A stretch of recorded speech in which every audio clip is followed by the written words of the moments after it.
Have you ever opened an old recipe box and found dishes so unusual, so creative, that you can almost taste the past in every ingredient?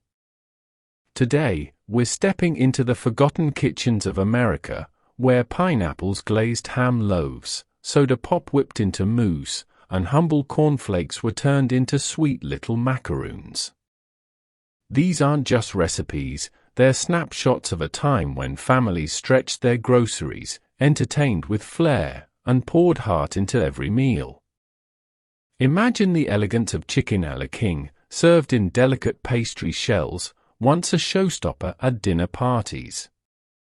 Or the sweetness of an oatmeal pie, a thrifty substitute when pecans were too expensive, yet so beloved it earned the name poor man's pecan. Some of these dishes were born of necessity, others of pure creativity, like the whimsical porcupine meatballs, with rice poking out like little quills. And then there are the desserts that dazzled. 7-Up lime mousse bubbling with citrus fizz. Graham cracker cream pie that turned pantry staples into a creamy delight. Even the impossible coconut pie that magically baked its own crust, proof that the mid-century kitchen had its own kind of magic. But not everything was sweet. Daring homemakers experimented with savory molds like the jellied chicken salad, while creative cooks made mock chicken legs, a quirky stand-in for meat that wasn't always available. And when a little indulgence was needed, there was panucci, a rich brown sugar fudge that melted on the tongue and lingered in memory. So, pull up a chair and get ready to rediscover these long-lost dishes. Because behind every recipe lies a story of thrift, tradition, and a little culinary imagination that refuses to be forgotten. Ham loaf with pineapple mustard glaze. There was a time when nothing said special occasion quite like a glazed ham on the dinner table. But for families who couldn't always afford the whole roast, ingenuity stepped in, creating the ham loaf with pineapple mustard glaze. It wasn't just a budget-friendly alternative, it became its own celebrated dish, remembered for its sweet and savory balance that brought comfort to countless homes. The recipe began with ground ham, often mixed with ground pork or veal, stretched further with breadcrumbs, eggs, and milk. This hearty mixture was shaped into a loaf, humble in appearance, yet rich in flavor. But what truly made it shine was the glaze, a glossy blend of crushed pineapple, tangy mustard, and a touch of brown sugar. As it baked, the glaze caramelized, seeping into the meat and filling kitchens with an aroma that felt both festive and familiar. For many Midwestern and Southern families in the mid-20th century, this loaf wasn't just food, it was a centerpiece. It turned Sunday dinners into something to look forward to and made holiday tables feel complete, even when budgets were tight. The sweetness of pineapple symbolized hospitality, while the mustard added just enough bite to keep things interesting. Children remembered the golden crust, slightly sticky with caramelized sugar, and the tender slices that paired perfectly with mashed potatoes or green beans. Mothers prized it because it was economical and practical, yet still carried an air of celebration. Today, the ham loaf with pineapple mustard glaze lingers in faded cookbooks and church potluck memories. It speaks of a generation that knew how to make do, but also how to make do beautifully. It wasn't just a substitute for ham, it became proof that resourcefulness could create tradition all its own. Chicken a la king in patty shells. In the early to mid-20th century, few dishes carried as much elegance as chicken a la king. It wasn't just dinner, it was a statement, a promise of sophistication on the family table or at a bridge club luncheon. And when served in golden, flaky patty shells, it transformed from simple comfort food into something truly regal. The recipe was built on tender chunks of chicken, often leftovers from Sunday roasts, folded into a creamy white sauce enriched with butter, cream, and a splash of sherry if the hostess was feeling daring.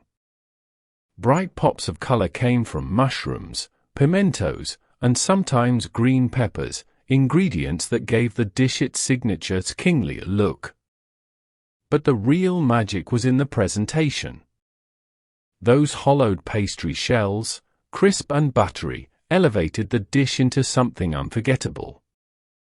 A scoop of rich chicken filling poured into the shell made it not only delicious but also visually stunning.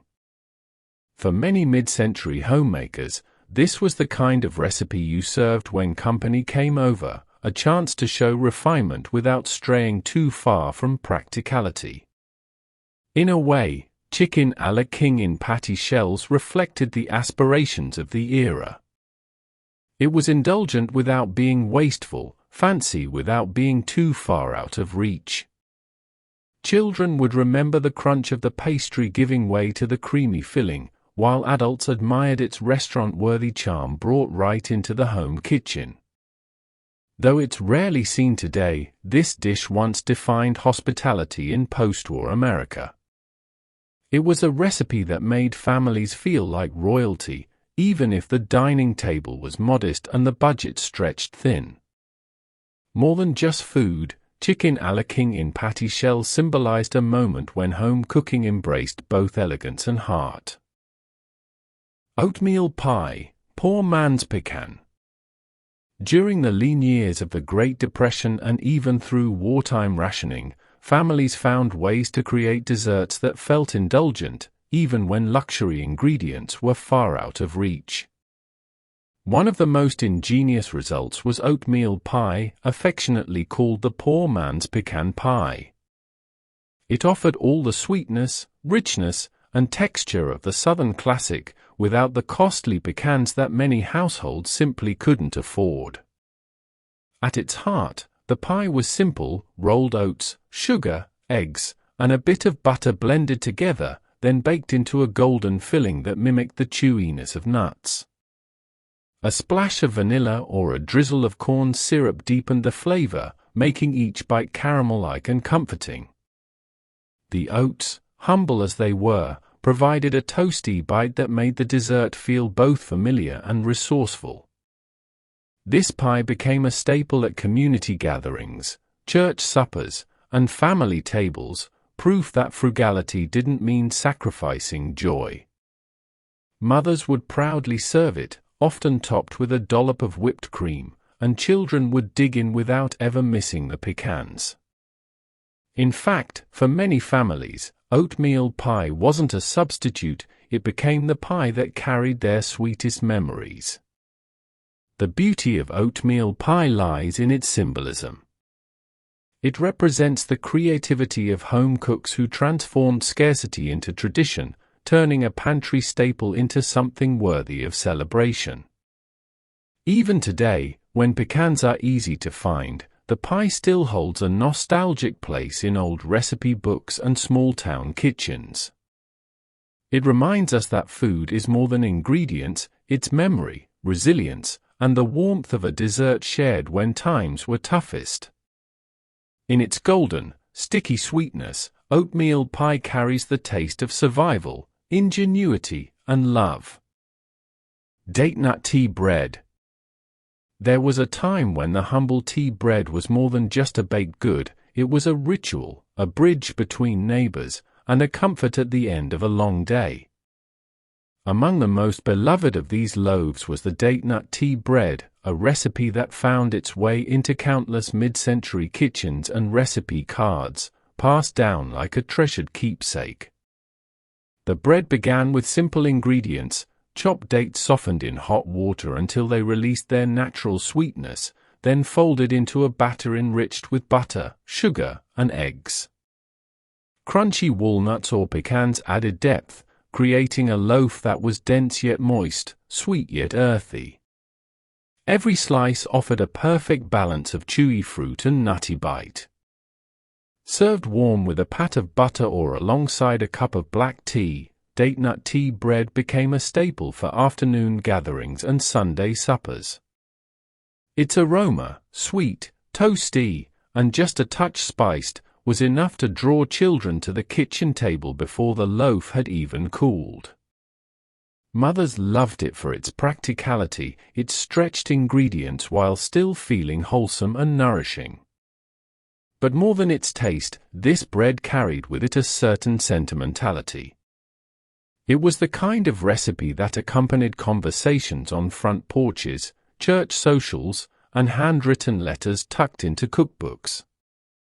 In many homes, baking a loaf wasn't just about feeding the family, it was about creating a moment of pause, a reason to gather. Though it's rarely made today, date-nut tea bread remains a reminder of slower times, when baking was both an act of care and a celebration of simple pleasures. Each slice carries with it a warmth that feels less like dessert and more like memory itself. Cornflake macaroons. In the golden age of American home cooking, innovation often began with the cereal box. Housewives looked beyond the breakfast bowl and saw possibilities in those crunchy flakes, and one of the sweetest results was the cornflake macaroon. A cookie both crisp and chewy, it was as much about thrift as it was about delight. The recipe was simple, yet clever. Cornflakes were folded into a mixture of whipped egg whites, sugar, and coconut, creating a batter that baked into golden mounds with a satisfyingly crunchy bite. The flakes gave the cookies their light, airy texture, while the coconut added chewiness and a tropical sweetness that felt special, even if the pantry was modest. These macaroons weren't reserved for holidays alone, they showed up at bake sales, school lunches, and afternoon coffee breaks. Mothers loved them because they were quick, inexpensive, and reliable. Children loved them because, quite simply, they were fun. The way the flakes toasted in the oven gave each cookie a nutty edge, a flavor that lingered long after the last bite. Cornflake macaroons also captured the spirit of mid-century kitchens, where resourcefulness was celebrated and nothing went to waste.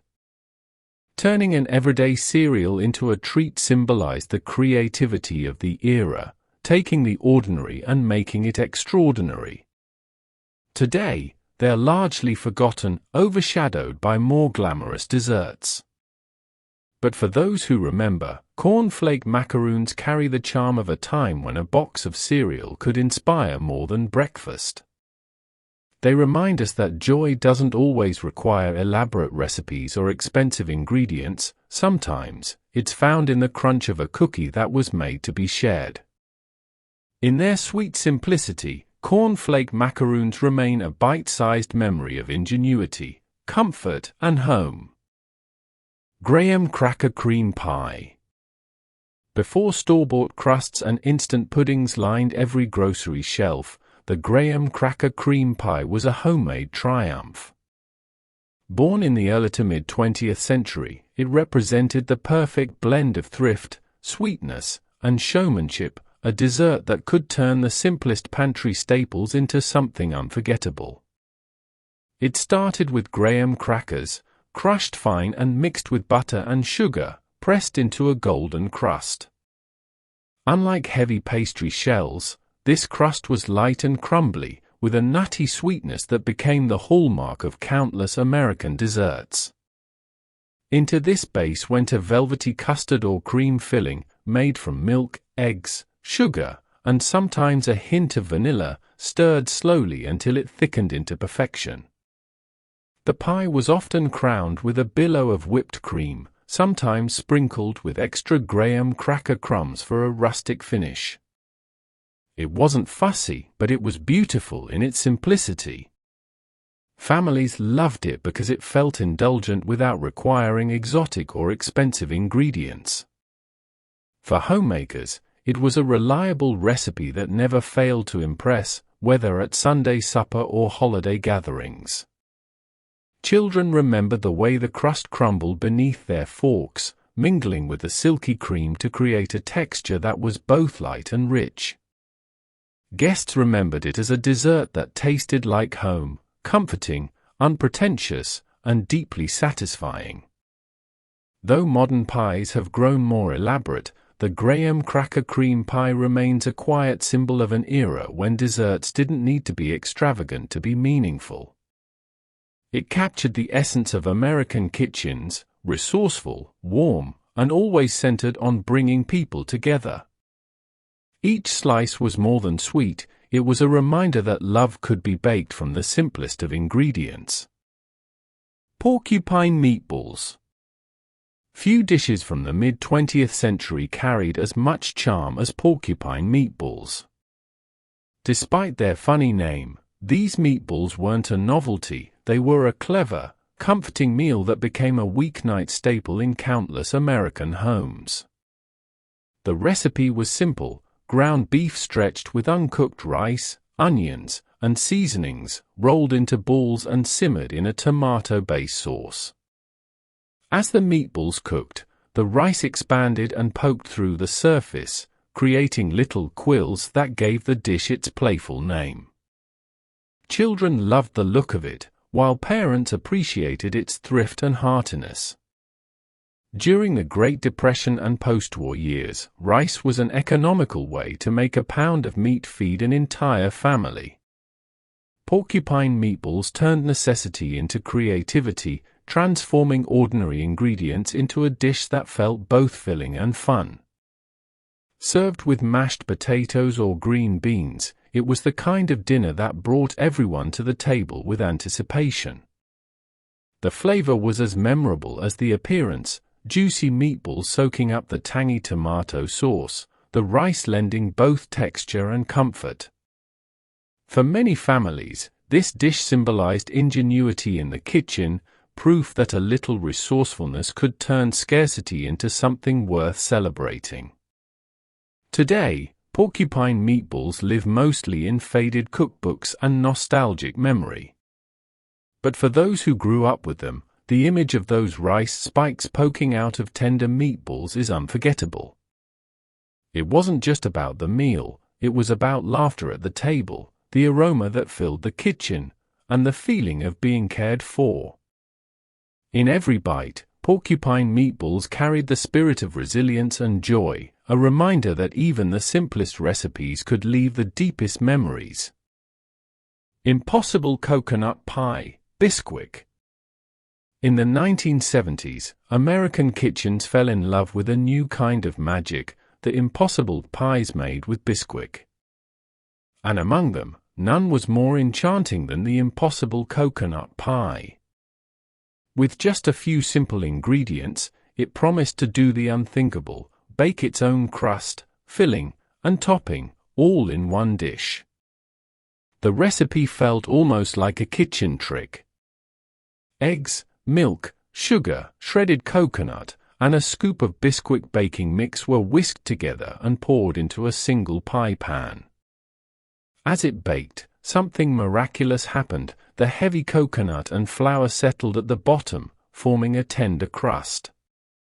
The custard-like center thickened into a creamy filling, while the coconut floated to the top, toasting into a golden, sweet layer. Without rolling a crust or fussing over technique, you had a pie that looked and tasted like it took hours. For busy homemakers, this was more than dessert. It was freedom. It meant fewer dishes, less stress, and a reliable recipe that worked every single time. Children marveled at the fluffy, caramelized coconut topping, while parents marveled at how easy it was to make. The impossible coconut pie became a potluck favorite, a church social staple, and a weeknight treat that felt both effortless and impressive. Its magic lay not only in its convenience but also in its flavor, a sweet, tropical comfort that felt like sunshine on a plate. Today, it stands as a reminder of an era when convenience foods were embraced with optimism, and innovation met tradition in the most delicious way. The impossible coconut pie wasn't just a recipe, it was a little miracle of the American kitchen, baked into every slice. Mock chicken legs, city chicken. There's a certain humor in the name city chicken, because the truth is, there was no chicken in it at all. Instead, this dish was born out of thrift and creativity, a Depression-era invention that stretched the imagination of cooks who wanted the comfort of fried chicken without the cost. The recipe called for cubes of pork or veal, skewered on small sticks to resemble a drumstick. The meat was then breaded, seasoned, and either fried or baked until golden and crisp. To the eye, it looked like a fried chicken leg, and to the taste buds, it carried the same satisfying crunch and savory flavor.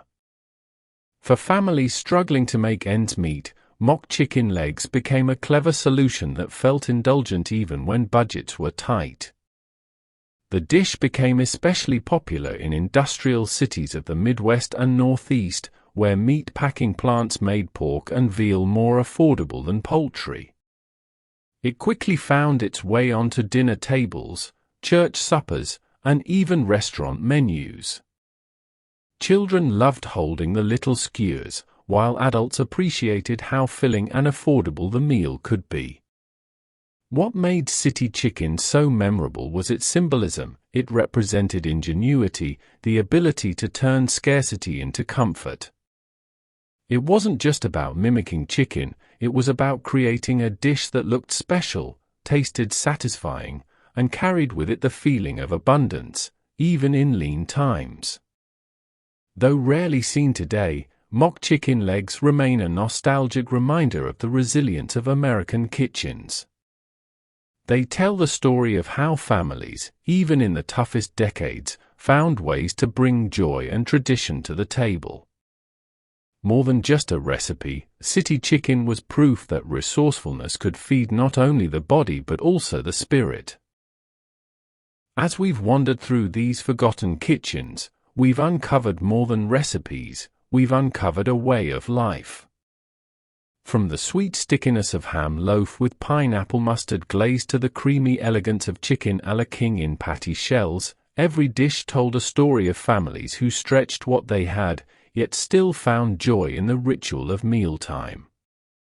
We saw thrift turned into comfort with oatmeal pie and porcupine meatballs. We saw creativity bloom in desserts like the impossible coconut pie and 7-Up lime mousse, where convenience and imagination went hand in hand. Even something as simple as cereal became extraordinary in Cornflake macaroons, while the humble graham cracker gave us a pie that felt like pure comfort. There were breads and candies too, date nut tea bread for slow afternoons, and panucci, that melt-in-your-mouth fudge that carried the taste of childhood. And then, of course, the savory experiments that now feel almost whimsical, the mock chicken legs that weren't chicken at all, or the daring jellied chicken salad mold, a dish that reflected the adventurous spirit of mid-century cooking. Each recipe reminds us that food has never just been about filling plates. It's about resilience during hard times, celebration during good ones, and the unshakable bond of family and community. These dishes may have faded from our modern tables, but the memories they carry are timeless. So perhaps the next time you step into your kitchen, you'll remember that history isn't only found in textbooks, it's found in the way butter melted into warm bread, in the sound of laughter around the dinner table, and in recipes that, though forgotten, still have the power to connect us to those who came before.